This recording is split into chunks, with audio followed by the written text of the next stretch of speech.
you check the children? Show a little match sometimes. Hi, I'm Chucky. Wanna play? Sometimes. That is better. You're gonna need a bigger boat.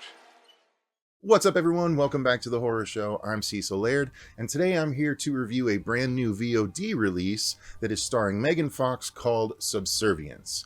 Now, this screener was sent to me with the idea of giving this review, and I was actually looking forward to watching it after doing the last trailer reaction that I think Robert did with me for this film. It actually looked a little bit better than I anticipated. Of course, Megan Fox is very easy on the eyes, so it was something I was interested to watch anyway, so I was excited to give it a go. And once I was finally able to, unfortunately I was in the hospital earlier this week.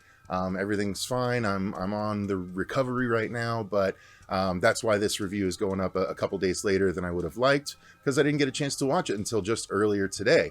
So I am certainly glad that I did at this point. I think it's worth your guys' time to check out. Whether it's worth paying the VOD price versus waiting until it goes to one of the streaming services you're already paying for, that's going to be kind of, viewer discretion. I don't know how much you're going to like this. I liked it enough that I think it is worth a VOD rental, personally. If it's in the $5 range, absolutely, it's worth a look at this point. So let me break it down like we normally do our regular reviews, which is talk about the overall thoughts, then I'll talk about the story, the acting, the effects, all that good stuff in turn. And my overall thoughts, as I've kind of alluded to here, is I pretty much enjoyed the film. There are some aspects of it that are, very similar to films that we've seen in the past.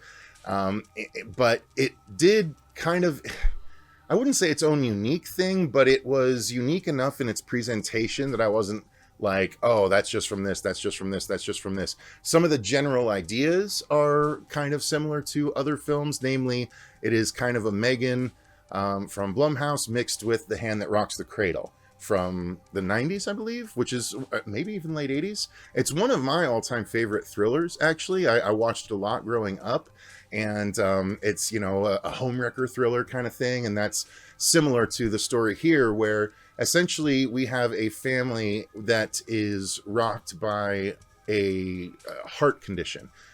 There's a mother, a father, and they have 2 children, and unfortunately the mother has a severe heart condition that is basically putting her in a position where she needs a brand new heart. So she's in the hospital when the film starts, and that is part of why the husband and the 2 kids go to this essentially like a convention showing off what are essentially synthetic humans. They called them something else, but it's essentially they're synths. And there's a bunch of different models, a bunch of different price levels, and a bunch of different capabilities depending on which one that you get. And as they're looking around, they happen across the one that is played by Megan Fox. That is obviously one of the most advanced ones and most realistic and most emotionally advanced and all that stuff. So, it's that kind of sales pitch. Again, we've seen similar things in kind of movies in the past a little bit, but not done quite like this. So he ends up picking up this model, and she shows up at the house and immediately starts helping. And the husband is the primary user. And so they're trying to, live their lives while he is also trying to juggle having a wife in the hospital with a heart condition, as well as a job that is, he's on a construction crew. He's the foreman of a construction crew where all of his crew is being replaced by synthetics. But he's kept on, but he's, spent 10 years with his crew. And so he's dealing with that along with the heart situation, along with a brand new synthetic in the house. And so it's essentially from there, things slowly start to spiral more and more out of control. The synthetic, there are some things turned off, some parameters turned off, not unlike the Child's Play 2019 remake, where it was set to evil instead of good kind of thing. But yeah, some parameters are turned off, so she starts acting a little bit more erratically than anyone would have expected, and it eventually gets into horror-ish territory, and it's a fun watch. I won't say exactly what goes on from there. You should experience it yourself, but there's a lot of positives to this film that I wasn't necessarily expecting. I didn't expect the deepest of stories, the most unique of stories, and it was still an engaging enough ride for me in the story department. Where I think the film does really well are some of its other aspects. The acting is really well done. The lead husband is really good, and I'm sure he's eye candy to a lot of female and male viewers out there. He's definitely, you know, in shape, the dude, and he's got that chiseled jaw and that accent that everyone I'm sure would love. So this movie is just as much for anyone into that as it is for anyone into Megan Fox, who, as I said earlier, is definitely pleasant on the eyes. And so she's also pretty good in this role, I gotta say. Megan Fox has her ups and downs. She's usually at least, you know, reliable to be good in what she's in. Sometimes she's a lot better than some other scripts allow her to be, I guess is the way to put it, right? She doesn't have the biggest or the deepest pool to play in the Transformers movies, but she had a lot more fun with Jennifer's Body, per se, you know? So in this one, I like that she's kind of doing her own thing. There are some synthetic models in the movie that move very robotic and stuff, and when she wasn't doing that at first it was kind of throwing me off a bit. I'm like, she doesn't feel that synthetic, but I will say it did feel a little bit synthetic. So whatever she was doing, she did it well, because she didn't feel like the other synths. She did feel like a more advanced synth that takes in information a little bit more smoothly and a little bit more naturally than the other synthetics do. So I think that was probably a choice on her part, and I was really impressed with the choice. The mother is a great actor. Sorry, I know everyone's an actor now. And then the children.